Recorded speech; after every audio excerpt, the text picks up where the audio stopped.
for you. 정말 그 민주화운동이 참 많이 달라졌습니다. 70년대도 민주화운동이 있었죠. 그리고 똑같은 사람들이 운동을 하고 했지만 운동에 임하는 자세가 굉장히 달라졌어요. 그리고 또 80년을 겪고 난 다음에 81년이 되니까 또 뭐가 달라졌냐. 졸업정원제를 해서 학생들이 많이 들었습니다. 학생들이 많이 들었는데 우선 숫자가 는 것도 있지만 또 하나 참 중요한 변화가 뭐냐면은 광주에서 80년 5월을 겪은 친구들이 대학에 들어온 거죠. 눈빛이 달랐습니다. 정말 저는 다행히 그때 군대에 끌려가 있었습니다만 나중에 이제 들어보니까 정말 선배 노릇 해먹기 힘들다 이거죠. 당신들이 광주를 봤느냐. 광주에서 사람들이 어떻게 죽었는데. 그리고 정말 뭐랄까, 젊음이 감당할 수 없는 일들이 터진 거 아닙니까? 그걸 이제 하여튼, 술로도 풀지만 운동에도 얼마나 큰 변화가 일어났겠습니까? 그 광주를 겪었던, 그때 시민군으로 있었던 그런 친구들이 대학에 들어오기 시작을 하면서 운동판이 당연히 변화하지 않겠습니까? 저 전두환과 어떻게 싸워야 할 것이냐. 야, 우리가 순진하게 미국을 믿었어. 우리가 정말 조직도 없었고 이론도 없이 맨주먹 갖고 싸우니까 저렇게 질 수밖에 없는 거 아니야? 그래서 이론을 공부하자. 베라벨 이론이 다 들어왔습니다. 우리 70년대까지는요. 그러니까 겨우 이제 읽은 게 진보적인 책을 읽을 수가 없었어요. 74년, 5년, 6년 그 무렵에는 저희가 학생운동 진영에서 읽었다는 책이 기껏해야 창배에 있는 그 창작과 비평에 있는 논문이고 철학책이라고 하면은 이규호의 사람됨의 철학. 그 이규호는 뭘 한 사람이냐면 전두환 때 대통령 비서실장 했거든요.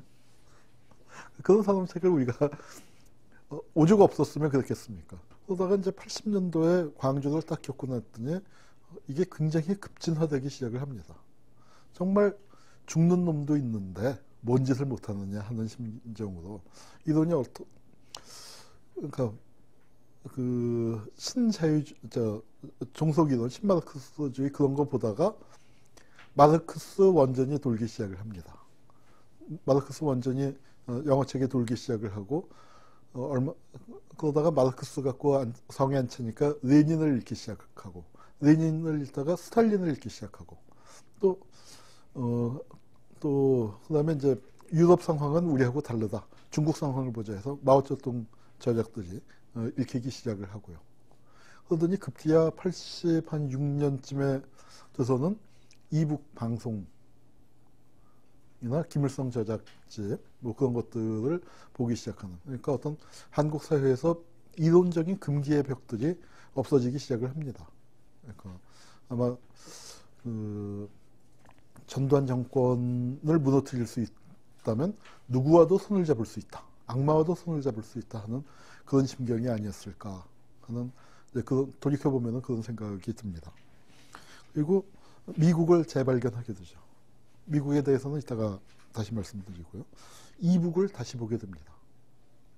우리 역사를 미국을 통해서 우리 역사를 다시 보게 되고, 분단을 다시 보게 되고, 그 이전에 일제시대의 역사를 보게 되고, 또 그러면서 우리의 그 통일을 같이 이루어야 할 상대방으로서의 이북을 다시 보게 되는 거죠. 그전에는 때려잡고 쳐부수고 무찔러야 할 대상이었는데, 그 일부 세력은 이북을 어떤 우리 혁명의 그 한국 역사에서 민족사의 정통성을 가진 세력으로까지 보는 집단도 나타나기 시작했고, 학생운동에 분명히 그런 파벌도 있었고, 남북의 정통성 경쟁에서 남이냐 북이냐를 택하지 않고 남과 북이 같이 대등하게 만나서 통일을 이루어야 할 거 아니냐. 한쪽이 잘났다고 하면 그게 통일되겠냐. 뭐 또 적어도 그 반공 이데올로기는 벗어나서 북한을 우리가 새롭게 봐야 한다. 그런 사람들까지 다양한 사람들이 나오게 됐고, 그리고 죽음을 재발견했고, 이건 아마 지난 시간에 제가 좀 말씀드렸었던 것 같은데, 죽는 사람도 있는데 우리가 무슨 짓을 못하느냐. 운동에 임하는 자세가 굉장히 달라지기 시작을 했고요. 그리고 그 다음에 사람이 많이 들어왔습니다. 70년대까지는 전국에서 데모견 하는 사람이 대개 알고 지냈다 해도 과언이 아닐 정도로 판이 좁았죠. 판이 좁았는데 광주를 겪고 난 다음에는 숫자가 어마어마하게 불어났다. 그러니까 이게 이제 한 2년, 3년이 지나면서 본격화됩니다. 81년 있었고 82년을 거치고 83년, 4년쯤 되면은 이제 본격화되기 시작을 해요. 83년 9월 달에, 83년 그 5월 달에 거기서 전개가 되는 것 중에 하나가 그 김영삼 씨가 단식을 하죠. 김영삼 씨가 지금은 좀 이상해졌습니다만 그 시절에는 나름 역할들을 일정하게 한 부분들이 있었습니다. 특히 83년 5월의 단식 같은 거는 그 당시의 사회 분위기 속에서 굉장히 중요한 역할이 됐죠.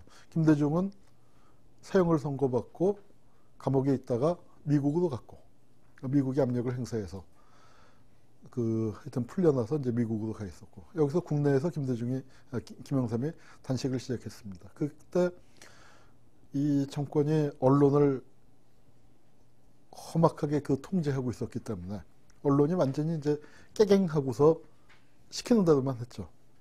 그래서 김영삼이 단식을 하고 있다는 걸 기사를 쓰지 못하는 거예요. 그리고 뭐라고 쓰냐면은 그 사건을 언급할 때는 정치 현안. 무슨 수수께끼 같은 얘기죠. 그러더니 이제 그걸 맨 마지막에 그게 보도가 되기 한 하루 이틀 전쯤부터 뭐라고 나오냐면 어느 제야 인사의 식사 문제. 조선일보입니다. 조선일보에 어느 제야 인사의 식사 문제라는 표현까지. 그러니까 정말 웃기는 거죠. 어느 제야 인사의 식사 문제를 놓고 정부 여당이 연석회의를 가졌다. 그래서 밥을 굶고 있구나. 그러니까 이제 해서 한 20여일 단식을 했죠. 20여일 단식을 했었고 정말 치졸한 일도 많았습니다. 중앙정보부 이제 안기부죠. 안기부 뭐 그런 데서 뭐 단식하는 병실 앞에서 불고기를 굽는다거나 뭐 냄새 많이 나는 단식할 때 주역이 짜장면입니다. 중국집에서 점심시간에 풍겨 나오는 짜장면 냄새. 그게 이제 사람들을 제일 죽게 만드는 건데 짜장면 시키기도 하고 뭐 이제 하여튼 뭐 그런 웃지 못할 일들이 있었습니다. 근데 하여튼 그게 적어도 단식을 시작한 날짜가 80년 광주 항쟁 3주년 되는 날에 맞춰서 시작을 했었고 그래서 그게 이제 상당한 파급력을 가졌습니다. 그리고 이제 그러면서 재야 운동권들도 다시 살아나기 시작을 해요. 학생운동 진영도 흩어져 있었고 뿔뿔이 이제 패배감에서 뭔가 해야 하는데 하면서 사실 된통당하고 나면은 이게 몸이 회복되는데 시간이 걸릴 수밖에 없죠. 그래서 아마 83년 9월 달에 민주화운동 청년연합이라는 재야 반합법 단체가 만들어집니다. 이 단체가 만들어지는 게 어떤 하나의 전기가 돼서 이걸 필두로 해서 이 단체를 어떻게 하느냐. 정부 당국에서는 당연히 단체를 못 만들게 하려고 했고 또 하여튼 모여서 창립을 선언을 했습니다. 뭐 정말 무슨 군사 작전처럼 그러니까 위치를 안 가르쳐주고 안 가르쳐주는 게 아니라 헛정보를 돌리고 딴 데 사는 것처럼 뭐 그래서 이제 모여갖고 우여곡절 끝에 했고 김근태 지금 이제 전 의원이 됐죠. 전 의원이 초대 창립 의장으로 선출이 됐습니다. 그러면서 이제 이거 만들어 놓고 구속시킬 수는 없고 그래서 다 구류를 살렸죠. 구류를 살렸는데 그래도 구류 살고 나서 조직을 하여튼 유지를 해서 계속 갔고 그러면서 뭐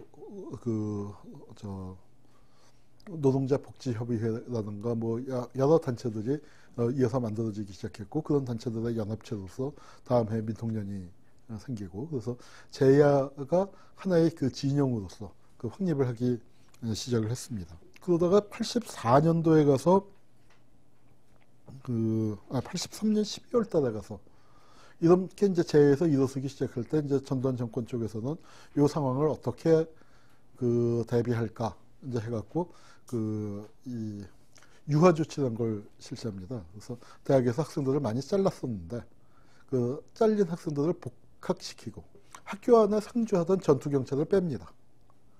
그러면서 84년도에 가면은 학생회가 만들어지기 시작을 해요. 그 전까지는 학도 호국단이었습니다. 학생회장이 아니고 학생장이라고 불렀죠. 그러다가 이제 84년도부터 학생회가 만들어지기 시작을 합니다. 자, 근데 이제 이 무렵에 80년대 초반 이 무렵이 뭐랄까 우리가 공부를 정말 열심히 했던 시기였던 것 같아요. 그러니까 근데 읽을 책은 많지 않았습니다. 읽을 책은 많지 않았지만 사회과학 책 열심히 갖다 읽고 그리고 좀 뭐랄까 굉장히 우수한 학생들이 데모하는 데도 많이 빠졌죠. 80년대, 70년대 말 80년대 초반이 그럴 수밖에 없었던 분위기였죠. 그럴 수밖에 없었던 사회 분위기상. 그래서 이제 굉장히 그러니까 우수한 사람들이 치열하게 죽는 사람도 있는데 우리 열심히 공부해야지. 너무 열심히 공부해서 탈이었죠. 그리고 그건 뭐랄까 어떤 혁명에 대한 열정이랄까 운동에 대한 열정과 책임감이 지나치다 보니까 너무 좀 경직된 연애도 하면 안 되고 화장도 하면 안 되고 좋은 옷 입어도 안 되고 맥주도 마시면 안 되고 다 그건 부르주아 사치고 우리 혁명의 성격을 알아야 하고 누가 혁명에 참여할 것인지를 분석을 해야 하고 노동자는 어떻고 농민은 어떻고 도시빈민은 어떻고 중소부르주아지는 어떻고 뭐 이런 계급 분석들을 열심히 하기 시작을 했고 그 사회의 성격을 놓고 논쟁을 벌여놨습니다. 그래서 그러니까 뭐 NDR, BDR, CDR 그때는 약어를 많이 썼어요. 왜냐하면 경찰이 알아들으면 안 된다고. 그리고 중요한 얘기는 필담을 했습니다. 필담을 하고 종이 태우거나 조그만 데다가 쓰면은 씹어먹기도 하고 뭐 염소도 아니었지만 종이 많이 씹었습니다. 그러니까 쓰면서 하면서 도청된다라는 그 공포를 늘 갖고 있었고 아마 80년대가 끝나고 나서도 뭐 그건 지금까지 이어지잖아요. 우리 사회에서 이제 89년이었나요? MBC 방송사고 내기에 또 정장치가 되어 있습니다.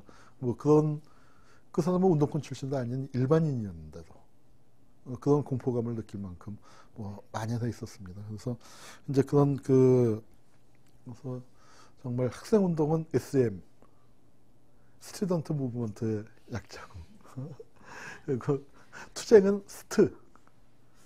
스트러글에 따서 뭐 이런 식으로 해서 정말 용어를 모르는 사람은 말귀를 못 알아들을 정도로 군대 갔다 오면은 진짜 용어를 못 알아들었습니다.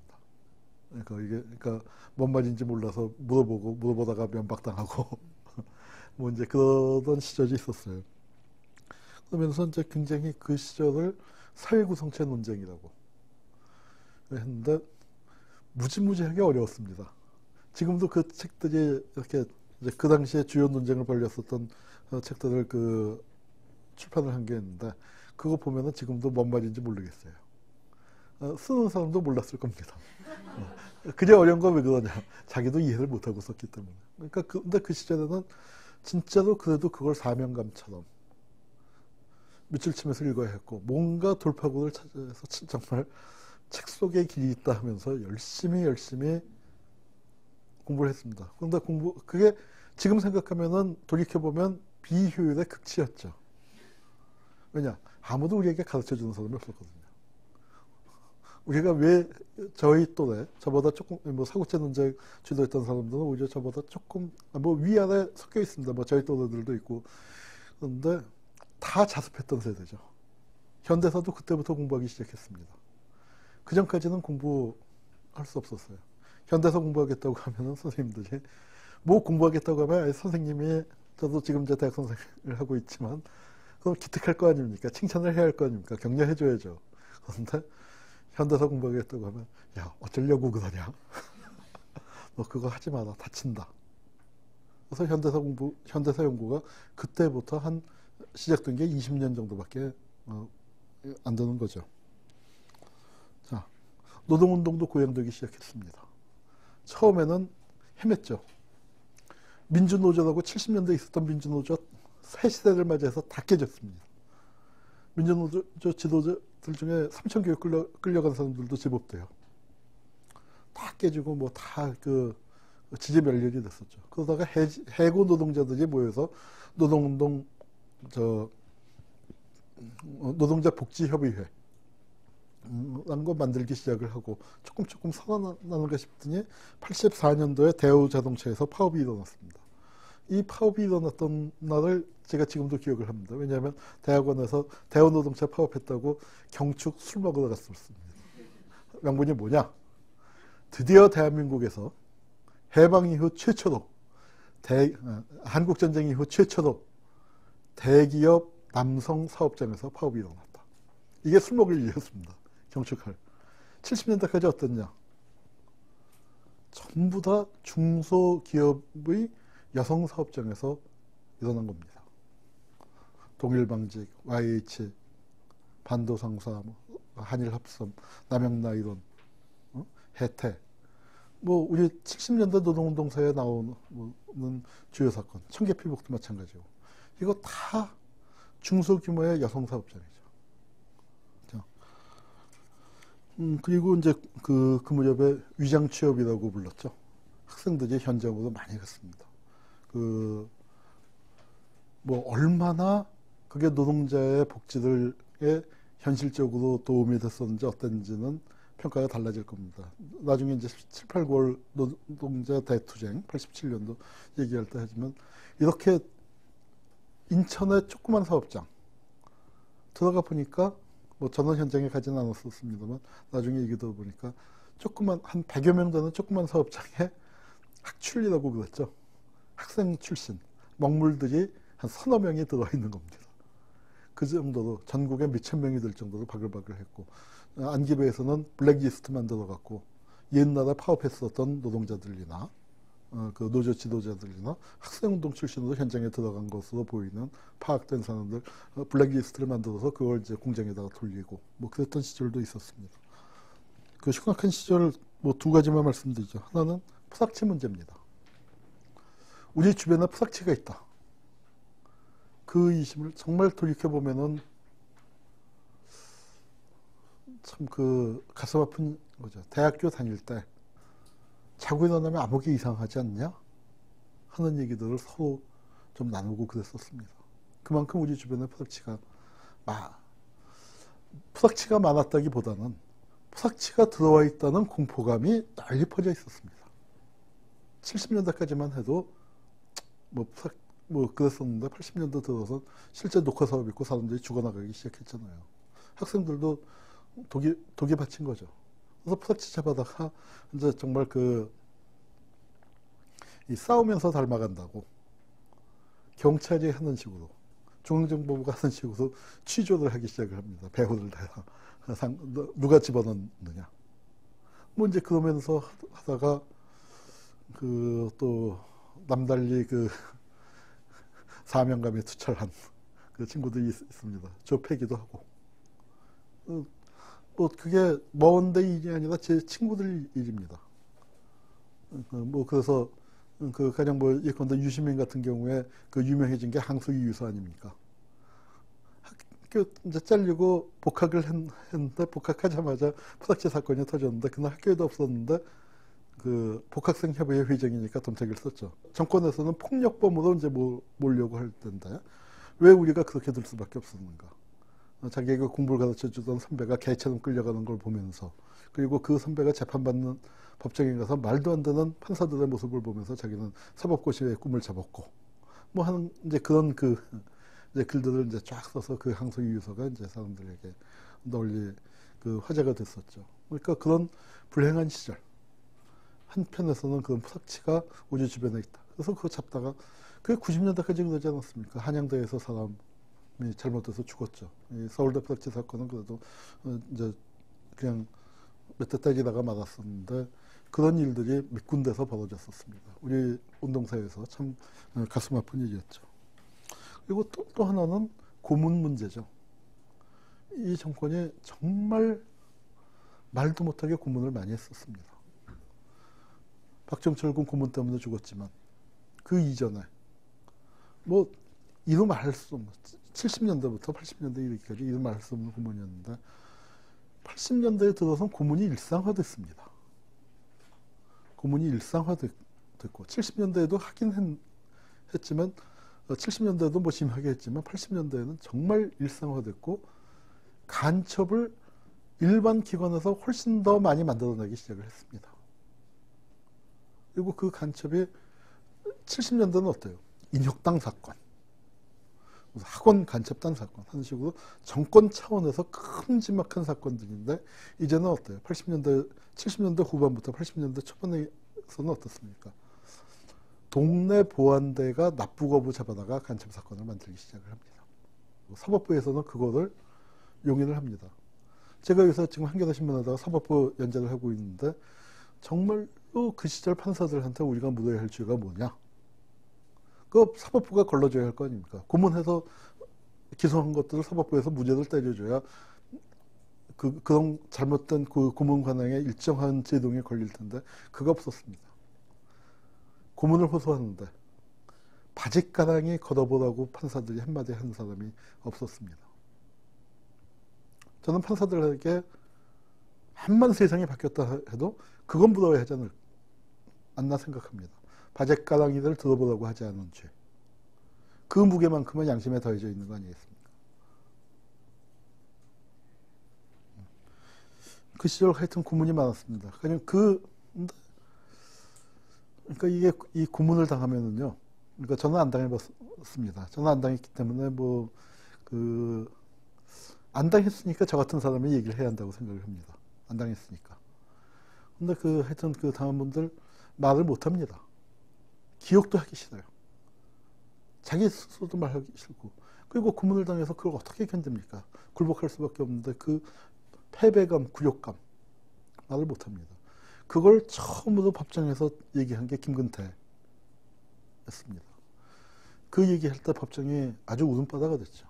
그러니까 정말 그 힘들었던 게 뭐냐면 고문 실컷 해다다가 집에다가 전화해서 딸내미 감기에 대해서 걱정을 하고 그러니까 뭐 정말 극과 극 아닙니까? 그 가장 비인간적인 그 전기 고문, 물 고문을 실컷 하고 구두발로 짓밟던 놈이 전화해서 감기약 먹였냐고.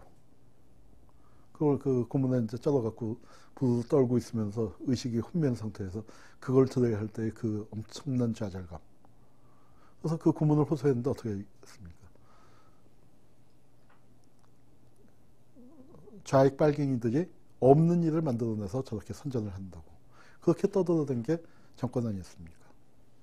그리고 그 고문이 심지어는 어떻게 됐습니까? 권인숙 씨 그 사건에서 부천서 성고문 사건에서는 그러니까 그 성고문을 했던 거 아닙니까? 그래서 그걸 그 젊은 여성이 그 부끄러움을 무릅쓰고 폭로를 했습니다. 그랬더니 어떻게 했어요? 성을 혁명의 도구로 삼는다고. 검찰에서 그랬습니다.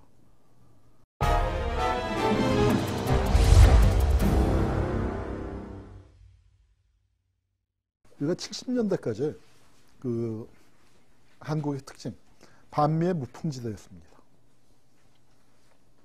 우리는 미국이 전 세계에서 욕을 먹고 있다는 것도 몰랐고, 미국한테 미국 대통령이나 부통령이 갔는데 반미 데모가 일어났다 하면 저게 왜 그러지? 70년대까지 한국은 그런 생각을 한 번도 해본 적이 없었습니다. 50년대, 60년대까지는 신문에 그래도 미군 범죄 얘기도 났습니다. 50년대, 60년대는 미군 범죄 얘기가 신문에 제법 많이 났어요. 근데 70년대 신문 찾아보십시오. 미군 범죄 얘기는 한마디도 안 나옵니다. 미군은 그냥 고마운 나라인 것처럼. 사실은 한미 관계가 긴장 관계로 들어가고 있었음에도 불구하고 70년대 언론은 그런 식의 통제가 됐었습니다. 우리 대중들은 미국을 고마운 나라로 했죠. 광주 할 때 지난 시간에 말씀드렸었습니다만, 야, 미국에서 항공모함 한 번 했다. 이제 우리는 살았다. 그렇게 생각을 했는데 그 항공모함이 왜 보낸 겁니까? 미국이 전두환을 옹호하기 때문에 보낸 것이죠. 그리고 전두환이가 취임을 했을 때 주한 미군 사령관이 유명한 얘기를 했습니다. 전두환이가 학살자인데 저거 지지를 받을 거라고 생각하시오? 하고 뉴욕타임즈인가 기자가 물었어요. 그랬더니 그 사령관이 뭐라고 얘기했냐면 한국 사람은 들쥐와 같아서 들쥐떼와 같아서 누가 지도자가 되든 따라갈 것이다.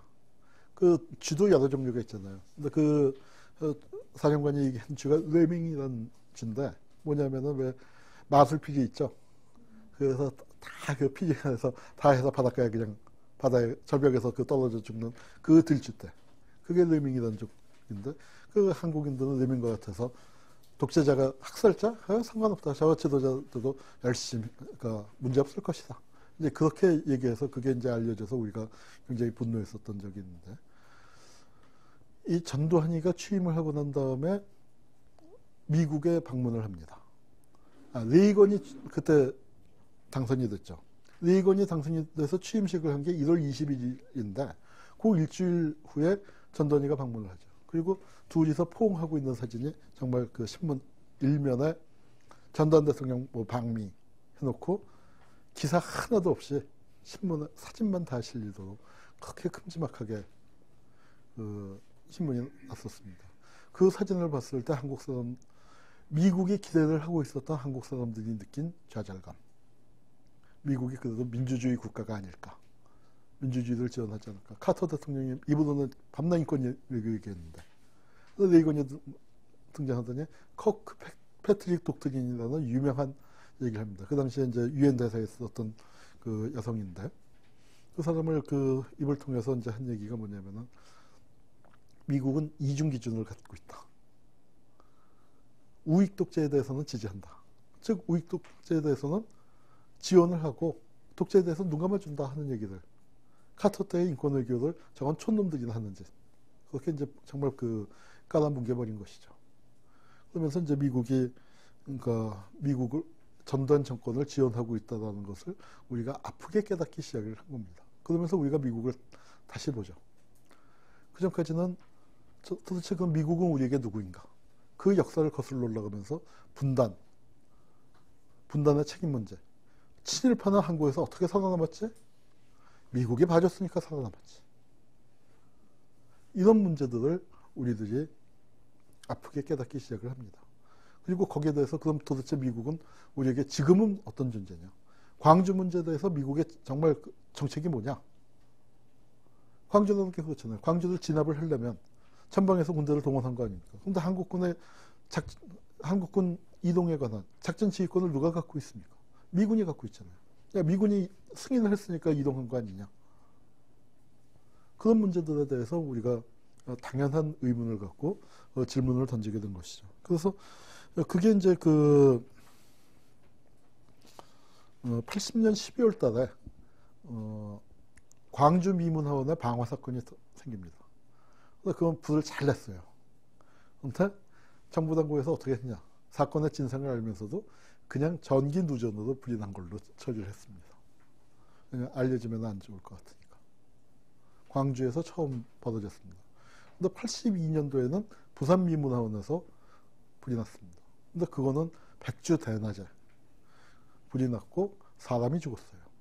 거기 공부하러 온 학생 한 명이 불행하게도 죽었습니다. 그 방화를 한 대학생들이 휘발유가 갖고 있는 폭발성을 모르고 어디 가서 시험해 볼 수 있는 것도 아니잖아요. 펑 하고 순식간에 불길이 뭐 완전히 그 건물을 해서 불행하게 그 한 명이 죽었습니다. 근데 하여튼 그 사람이 죽기도 했지만 그 사건을 뭐 워낙 많이 알려졌기 때문에 사람들이 백주 대낮에 일어난 사건이기 때문에 그 숨길 수가 없었던 거죠. 이건 광주 미문하원 사건은 밤에 한밤중에 일어난 사건이었기 때문에 실화 사건으로 처리를 했는데 그래서 이제 이 사건이 터지고 났을 때 저는 군대에 있었습니다. 군대에 있었을 때 지금도 기억이 나요. 훈련을 나갔다가 10분에서 왔어요. 그러니까 한 하루 이틀 지난 다음에 신문에서 봤는데 정말 무서웠습니다. 이건 진짜 간첩이 한 거 아닐까 하는 생각이 들 정도로 그렇게 무서웠는데 뭐 저는 이제 그 무렵에 군대에 있었기 때문에 아마 그랬을 텐데 바깥에서는 미국의 책임 문제에 대해서 그렇게 아주 강도 높은 문제 제기가 되고 있었던 것 같습니다.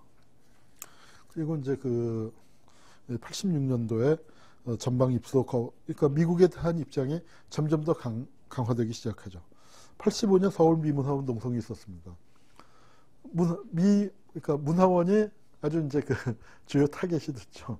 주요 타겟이 됐는데, 그러니까 대사관에 비해서는 경비가 훨씬 허술하고 일반인들 출입하라고 만들어 놓은 기관이니까. 그래서 이제 또 대학생들 많이 들어오라고 전통적으로 들어왔던 곳이니까. 그래서 그 대학생들이 이제 들어갔는데 미 문화원 기관 그 85년까지만 해도 그다음에 반미는 아니었습니다. 학생들 내부 성향은 사실은 반미였겠죠. 근데 적어도 국민을 상대로 표면에 내세울 때는 뭐였냐. 반미하러 들어간 게 아닙니다. 미국한테 물어보러 간 겁니다. 황제의 책임 있지. 즉, 적어도 표면상으로는 85년까지만 해도 우리 사회가 그 중앙일보였나 조선일보였나 하여튼 유명한 표현을 쓴 게 있어요. 부산미 문화원 방화 사건이 일어났을 때 친미에 대해서 친미는 헌법보다 위에 있다.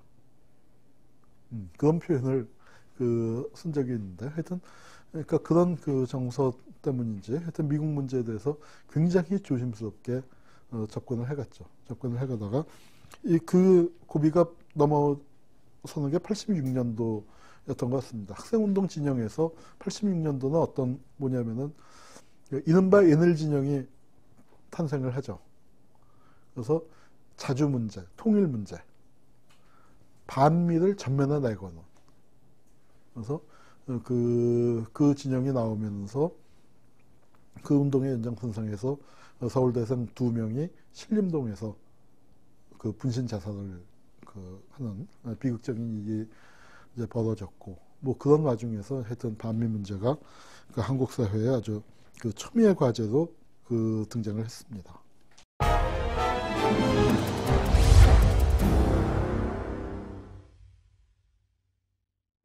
전두환 정권이 이제 81년도에 80년에 전두환이가 대통령에 취임하고 81년 3월 3일에 제5공화국 헌법에 의해서 취임을 합니다. 80년 8월 달에는 유신 헌법에 의해서 대통령이 되는 거고, 그래서 이제 거기서부터 이제 7년 임기를 하니까 전두환이는 결국 8년을 한 셈이죠. 8년을 집권을 했던 셈인데, 이제 그렇게 해서 81년도에 국회의원 선거를 같이 했습니다. 그게 11대 국회였는데 85년도에 이제 다시 선거를 하게 됩니다. 그리고 이 선거에는 미국의 압력과 민주화의 요구와 그런 것 때문에 정치인들을 더 이상 묶어두기가 어려운 상황이었죠. 그래서 이제 대부분이 해금이 됐습니다. 뭐 열 몇 명은 남겨놨는데 뭐 대부분이 해금이 됐어요. 근데 이 사람들이 그러니까 정말로 강력하게 이제 주장을 하기 시작을 하고요. 민주주의에 대해서, 광주 문제에 대해서 강력하게 문제 제기를 시작을 하고, 이 선거는 양김 씨가 치렀습니다. 그리고 선거 며칠을 앞두고 김대중 씨가 귀국을 했어요. 근데 김대중 씨 귀국이 굉장히 초미의 관심사가 됐었던 게, 김대중이라는 인물의 상징성도 있었지만 그 몇 달 전에 필리핀에서 아퀴노 상원 의원, 필리핀 민주주의의 상징이었던 필리핀판 김대중이죠. 아퀴노 상원 의원이 귀국을 하는데 공항에서 죽여버렸잖아요. 비행기에서 문 열고 나오는데 그걸 쏴 죽였잖아요. 그러니까 어떻게 돼요? 김대중도 죽일지 모른다. 그때 우리나라에 애국심 철철 넘치는 군인들 많았거든요. 김대중이 대통령 되면 수류탄 까들고 돌진한다. 그런 애국심 넘치는 대통령들 많았고, 지금도 그러잖아요. 노무현 대통령 서거한 이후에 김대중 대통령이 진짜 말 세게 했잖아요. 그건 세게 하니까 인터넷에서 전두환이가 다 잘했는데 하나 잘못한 거. 김대중이 이겼다 안 주겠다. 아직도 우리나라에 이제 이런 사람들 많은데. 그러니까 그때 김대중이 죽을지 모른다 해서 미국 국회의원도 여러 명 그 비행기에 타고 미국 국회의원들이 먼저 내리고, 한국 시민들도 뭐 김포공항 연도에 30만 명이 깔렸습니다. 그래서 김대중이 귀국한 게 아마 2월 8일일 거예요. 선거가 2월 10일인데 한 4일 남기고 했는데 완전히 돌풍이 불었죠. 그래서 2.12 총선이라고 하는데 85년 2.12 총선에서 신민당이 아주 약진을 합니다. 그리고 민한당은 찌그러졌죠. 관제야당. 그래서 결국 어떻게 됐습니까? 민한당으로 당선됐던 의원들이 죄다 신민당으로 탈당해서 신민당으로 옮겨가죠. 그래서 민한당은 뭐 사실상 해체되어 버리고, 그래서 양김의 흡인력이 증명이 됐고, 이 양김 씨가 이제 85년도에 정치의 무대에 본인들은 국회의원이 아니었지만, 본인들은 정치금지법에 여전히 묶여 있었지만, 실질적으로 정치에 이제 정계의 그 핵심으로 등장을 해서 개헌을 주장하기 시작합니다. 이때 대통령을 내 손으로. 야, 그러니까 이게 말이 안 되는 거죠. 그러니까 뭐 막을 수가 있는 구호가 아닙니다. 아니, 국민학교에서 반장도 애들이 직접 뽑는다. 왜 대통령을 우리가 손으로 못 뽑냐. 뭐 이 개헌을 요구하는 물결이 확 번져가기 시작을 합니다. 뭐 이제 그런 상황이 되니까 정권도 굉장히 긴장을 했는데, 요 무렵에 이제 또 하나 큰 이슈가 올림픽이었습니다. 전두환 정권이 국제적인 이미지를 개선하기 위한 작업으로 올림픽을 신청을 했죠. 근데 거기서 뜻밖의 서울로 이게 결정이 된 거예요. 그러니까 서울 올림픽이 결정이 됐습니다. 그래서 이게 이제 그 당시에 나고야하고 붙었었는데, 그 당시에 안기부가 뭐 발벗고 뛰었고, 그 다음에 그 정주영 씨가 이제 하여튼 그 민간 쪽에서 이제 발벗고 뛰고 해서 그 올림픽이 유치가 됐습니다. 그리고 그러면서 그 86년 아시안 게임도 유치가 됐죠. 그래서 86년도에 이제 아시안 게임을 하게 됐는데, 그 아시안 게임을 이제 서울에서 하니까 그런 큰 행사가 없었죠. 처음 한 겁니다. 그러니까 이제 뭐 텔레비에서도 아주 생중계를 하고 아주 난리법석을 떨었습니다. 전두환 때 텔레비 중계를, 특히 스포츠 중계를 엄청나게 많이 했습니다. 지금보다 훨씬 더 많이 했어요. 아마 방송 프로의 30% 40%가 스포츠 중계였는데, 그러니까 이제 하여튼 국민들이 다 칼라 TV도 그런 다채로운 운동 경기가 서울에서 벌어지고, 또 우리가 이제 굉장히 성적이 좋았고 하니까 이제 넋을 놓고 봤죠. 여름 내내 이제 넋을 놓고 한 2주인가 3주 잘 보고 났더니, 이제 이제 그거 보고 좀 개헌추진 국민운동본부 같은 거 다시 가동을 해볼까 하고 있는데, 전두환이는 열심히 준비를 해놓고 운동권을 탄압하기 시작을 하는 겁니다. 그러니까 즉 86년도에 워낙 개헌이니 뭐니 이제 그런 쪽에서 거세게 타올랐고, 아시안 게임 하기 직전에 5월 3일 날 인천에서 크게 붙었습니다. 인천 5.3 사태라고 하는데 굉장히 크게 이제 붙었었고, 그래서 이제 그러고 여름에 들어서 좀 소강 상태였고 아시안 게임을 하고, 이제 그리고 이제 가을에 본 게임이 시작되려고 하는데 전두환 쪽에서 선제 공격을 가는 거죠. 운동권을 싹쓸이를 해놓고 이 상태로는 올림픽 못 치는다. 운동권을 싹쓸이해서 깨끗하게 정리하고 88 올림픽을 잔치로 치르자.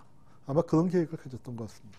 그래서 그 시절에는 정말 신문을 펼치면은 매일매일 무슨 당 사건, 무슨 동맹 사건, 뭐 적발, 일망타진, 신문에 조직도표 나오고 이제 사진 쭉, 뭐 증거품, 예. 그래갖고 이제 쭉 그러니까 그런 대형 사건들이 줄줄이 일어나던 시절이었습니다. 그리고 바로 그 무렵에 혹시 여러분 평화의 댐 기억나십니까? 그때 여기 저금통 털리신 분 계세요?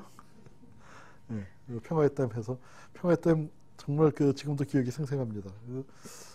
어떻게 토건공학, 자연과학이나 공학을 하는 분들이 그런 말도 안 되는 장난을 하는지, 서울시 면적 놓고, 그다음에 정말 모형도 만들어 놓고 땀만한 주전자 들고 와서 물 컬컬컬컬 붓는 거죠. 그러면은 이렇게 보고 있으면 정말 소리가 나오게. 그러니까 서울 시내에서는 63빌딩 하나 남고 남산탑하고 63빌딩만 남을 때까지 물 붓는 겁니다. 주전자 바꿔서 또 붓습니다. 이렇게 물폭탄 터지면 이렇게 됩니다. 그러니까 그 물은 옆으로 안 번지고 쌓이나 봐요. 그러니까 단순하죠. 서울 면적에다가 몇백억 톤이라는 거를 나누면은 높이가 이렇게 된다. 물이라는 게 옆으로 퍼져야 하는데, 하여튼 뭐 그래 가면서 했습니다. 그런 분위기를 만들어 갖고 건국대 사태가 일어났죠. 건국대 사태는 단군 이래 최대의 형사 사건이죠. 단일 사건으로 1200명이 구속이 됐습니다. 70년대까지는 민창응년 사건이었는데 그게 뭐냐면 1200명이 연행됐다고 그러는데 이건 1200명이 구속이 됐습니다. 뭐 질적으로 틀린 거죠. 건국대에서 학생들이 집회를 하고 보통 이제 그런 집회가 끝나면은 집에 가잖아요. 그런데 집에 못 가게 그걸 경찰이 포위를 하고 집에 가는 사람들을 잡아가두니까 학생들이 어떻게 집에 가겠어요. 그런 집회 오는 친구들이 되게 1학년, 2학년이 많이 오는데. 그러니까 선배 따라서 뭐 약 구경까지 해서 왔는데 경찰이 잡아가니까 학교 안에 이제 그냥 남아있었죠. 이게 뭐가 됩니까? 이게 점거 농성입니다. 그래서 한 이틀 지나니까 공산폭도들이 건국대학을 점거 농성을 하고 있다. 이렇게 그 대서특필됐고, 그 상황을 영화로 만든 게 오래된 정원입니다. 오래된 정원에 나오는 그 중간에 이제 데모하는 장면, 그게 아마 건국대 상황을 그 빗대서 만든 건데, 그래서 3박 4일 그렇게 하고 난 다음에 나중에 헬리콥터 투입해서 그렇게 해서 1,600명을, 1,200명을 잡아가니까 어떻게 됐습니까? 운동권이 정말 씨가 말랐습니다. 제가 그 무렵에 그 이제 대학원을 다니고 있다가 뭐 어떤 일이 있어서 전기가 돼갖고 민청년에 뒤늦게 가입을 했습니다. 그 전까지는 민청년이 개반 조직이라고 해서 그냥 후원 회원 비슷하게 있다가 거기에 이제 활동 회원으로 들어갔는데, 그래서 그 배치된 게 그 신문팀에 배치가 됐습니다. 그러니까 민청년의 기관지, 민중신문이라는 기관지가 있었는데 그 기관지가 2주마다 한 번씩 나오는 신문이었어요. 2주마다 한 번씩 나오는 신문인데 거기 기관지도 이제 배치를 받아서 뭐 2번째나 3번째 편집회의쯤 될 거예요. 몇 번 안 됐습니다. 그러니까 근데 그 어디나 이제 편집회의하면 그러죠. 편집장이 기자들 쪼잖아요. 야, 뭐 없어, 뭐 없어? 뭐 기사거리 들만한 거 뭐 없어 하고 우리 이유주영 기자님이 제일 좋아하시나요? 네. 그 기사거리 없냐고 쪼는 게 이제 관행 아닙니까? 그런데 진짜로 아무것도 없었어요. 특히 무슨 면 이제 편집회의 했냐면 뭐 기자 몇 명 안 되니까 다 그 편집회의 다 모여서 같이 하는데 일면입니다. 운동권 신문 일면이라는 게 무엇이겠어요? 뻔하죠. 투쟁 기사 실을 거 아닙니까?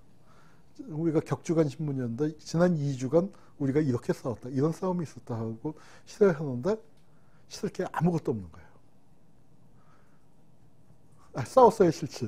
우리가 소설을 쓸 수는 없잖아요. 근데 진짜로 그 지역도 다 물어보고, 야, 뭐 대구 쪽에 뭐 없나 좀 알아봐. 뭐 부산에 뭐 없나 알아봐. 뭐?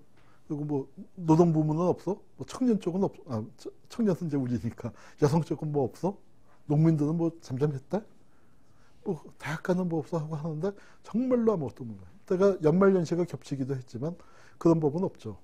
그러니까 정말 운동권이 쥐죽은 듯이 정말, 그러니까 건대 사건에서 1,200명 맞고 맨날 신문에서 그런 사건들 나면서 이제 그러니까 다 지하로 들어가 버린 이제 그런 상황이었습니다. 그래서 그 편집회의를 하다가, 그러니까 우리 편집장을 하던 선배가 한숨을 푹 쉬면서 하는 얘기가 뭐였냐면, 야, 실내에서 100명만 모였으면 일면 톱으로 써주는데, 실내에서 100명만 모이면 일면 톱으로 써주는데 그게 없구나 하고, 그러니까 전국에서 2주일 동안에 그 실내에서 100명도 못 모일 정도로 그렇게 운동권 분위기가 위축됐었습니다. 그게 언제냐 하면 그 편집회의하고 다음 날인가 박정철이 죽었습니다. 그 박정철 죽고 6월 항쟁까지가 딱 5개월이거든요. 딱 5달인데 그 5개월 전이 그렇게 열악했던 상황입니다. 아마 79년도 박정희 죽기 직전하고 비슷할 것 같아요. 박정희 죽기 몇 달 전, 79년 1학기에 서울 시내의 주요 대학에서 데모가 거의 없었거든요. 근데 그 6월 항쟁 일어나기 직전에도 그렇게까지. 그러니까 저쪽에서 총 공세를 한다고 했을 때 운동권이 물러나 있는 것 같지만 저쪽에서 그렇게 극에 달한 총 공세를 하는 시기. 역사에서 가장 암울하고 가장 어두운 시기가 뭐냐? 그게 바로 변화가 멀지 않았던 시기일 겁니다. 길게 보면 그렇습니다. 그 당시에는 참 암울했었죠. 박정철이 죽었을 때 참 암담했었고 굉장히 슬펐습니다. 85년, 6년, 85년 김근태 사건, 86년 부천서 사건, 그 고문 문제에 대해서 크게 떠들어댔는데 대중들이 사실은 어떤 면에서는 외면을 했다고나 할까요? 그러니까 용산 문제에 대해서 지금 대중들이 같이 공감 다 알 겁니다. 마음 아파할 겁니다. 그러나 같이 싸우지 못하잖아요. 그러고 있는 것처럼 그랬었는데 87년 박정철이 죽고 난 다음에 대중들이 움직이기 시작했습니다. 긴가민가 했었던 그 대중들이 움직이기 시작하면서 우리 역사가 그 새 역사를 만들어가기 시작을 합니다. 그 대중들이 움직이는 게 쉽지는 않습니다. 쉽지는 않지만 한번 움직이기 시작하면 걷잡을 수 없는 힘이 있다고 생각을 합니다. 오늘 6월 항쟁을 시간이 많이 갔기 때문에 여기서 정리해야 할 것 같습니다. 6월 항쟁에 대해서는 그 다음 시간에 계속 이어가도록 하고요. 우리 그 역사가 참 이 역사가 불과 20년 전 일입니다. 6월 항쟁이 지금부터 딱 22년 전에 있었던 일이죠. 바로 우리가 살고 있는 오늘을 만든 가장 가까운 사건이랄까요? 그 변화의 계기가 된 겁니다. 현재를 살아가면서 현재 가장 가까운 시절의 얘기를 하는 사람이 그렇게 많지 않죠. 사실은 현대사에서 가장 중요한 역사라고 할 수 있는데 이 부분이 역사로서 이제 아직 정리가 많이 되어 있지 않습니다. 근데 이 6월 항쟁은 우리가 굉장히 중요한 성취를 했던 시간이기도 하면서 또한 더 이룰 수 있었던 정말 완벽하게 끝내야 했었던 것을 끝내지 못한 절반의 성취와 절반의 실패를 담고 있는 것입니다. 그 중에서 민주정권 10년이라는 게 절반의 성취 부분이 부각됐었던 시기라면 지금 우리가 민주주의의 역진이라는 건 우리가 갖고 있었던 그 한계, 6월 항쟁 때 이루지 못한 그 한계가 도져서 나오는 절반의 이제 실패가 나오는 게 아닌가 싶습니다. Time stops when I'm falling for you.